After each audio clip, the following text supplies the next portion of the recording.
Assalamualaikum warahmatullahi wabarakatuh. Selamat datang di podcast Women Speak Up, tempat kita ngobrol santai tentang berbagi hal dari sudut pandang anak muda.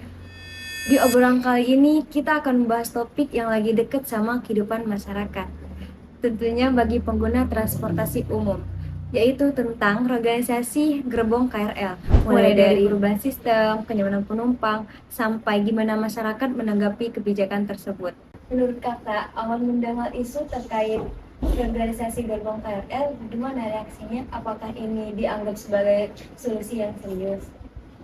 Kalau ditanya ini solusi serius atau enggak, menurut aku ini menunjukkan kalau pemangku kebijakan kita kurang komprehensif dalam melihat aspek keselamatan. Belajar dari kasus atau tragedi Bekasi Timur kemarin, kita kehilangan 16 nyawa karena adanya tabrakan dari belakang. Dan kebetulan semua korbannya adalah perempuan. Sempat muncul ide untuk pemindahan gerbong wanita di tengah agar nantinya kalau ada tabrakan wanita lebih aman. Tapi ini membuktikan kalau kita mengakui gerbong di ujung itu nggak aman atau berbahaya. Pertanyaannya, kenapa kita nggak fokus untuk perbaikan sistem dan otomatisasi pengereman agar tabrakan itu nggak terjadi sama sekali? Kita jangan sibuk geser-geser posisi penumpang, justru kita harus menuntut modernisasi sistem keamanan.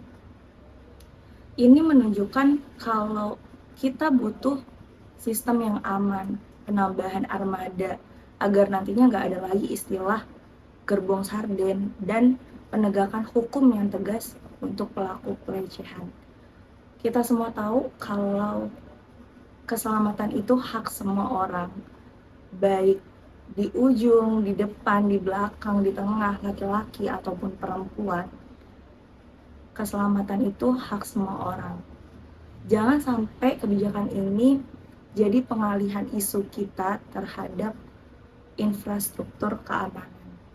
Nah, dari sudut pandang kakak terkait keselamatan kereta apian nih, apakah benar gerbong tengah itu lebih aman kak daripada gerbong depan atau gerbong belakang? Iya, karena di gerbong tengah ini lebih banyak pelindungnya. Ibaratnya gini, bayangin kereta itu orang yang mengantri, yang kalau ada tabrakan dari depan yang kejadian gerbong pertama, dan kalau dari belakang seperti tragedi Bekasi Timur kemarin yang hancur duluan gerbong belakang. Kalau gerbong tengah ini karena dia punya benteng dari depan dan belakang, jika ada benturan, energinya sudah berkurang sebelum sampai ke tengah, maka resikonya lebih kecil daripada gerbong ujung. Tapi ada tapinya nih, gerbong di tengah itu bukan tanpa resiko. Yang pertama, jika nantinya ada hal darurat, itu pastinya susah keluar karena jauh jaraknya dari pintu keluar atau ujung kereta. Menurut aku, keselamatan itu jangan dijadikan keberuntungan. Kita nggak boleh merasa, syukurlah aku ada di tengah jadi aku aman. Sebagai sesama pengguna transportasi publik, kita harusnya sama-sama merasa aman dimanapun posisinya, di ujung, di tengah, di depan, di belakang, karena sistemnya yang udah canggih dan gak mungkin ada tabrakan. Selanjutnya kak, jika kakak diberi kesempatan untuk memberi masukan dan saran, apa yang ingin kakak sampaikan terkait pemindahan gerbong ini?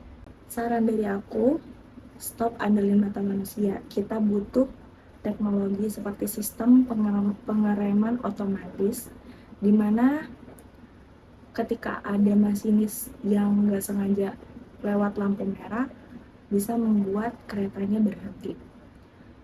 Kedua, pembangunan flyover dan underpass, karena banyak kecelakaan kereta terjadi karena adanya motor atau mobil yang tersangkut di rel. Jadi ketika jalur KRL ini sudah steril dari kendaraan lain, itu membuat resiko tabrakan hilang dan perjalanan lebih aman. Tugas pemerintah memperbaiki sistem yang lebih aman dan jangan membuat penumpang memilih posisi gerbong hanya untuk bertahan hidup. Nah, tragedi Persi Timur itu harusnya jadi pelajaran bahwa yang perlu diperbaiki adalah teknologi persinyalan, kesediaan armada, dan sterilisasi jalur. Mari kita tuntut keamanan transportasi publik yang benar-benar melindungi, bukan sekedar yang memberi rasa aman semua. Aku Sri Ardianti. Aku Hikmatul Aulia. Kami pamit undur diri. Sampai jumpa di podcast Women Speak Up selanjutnya.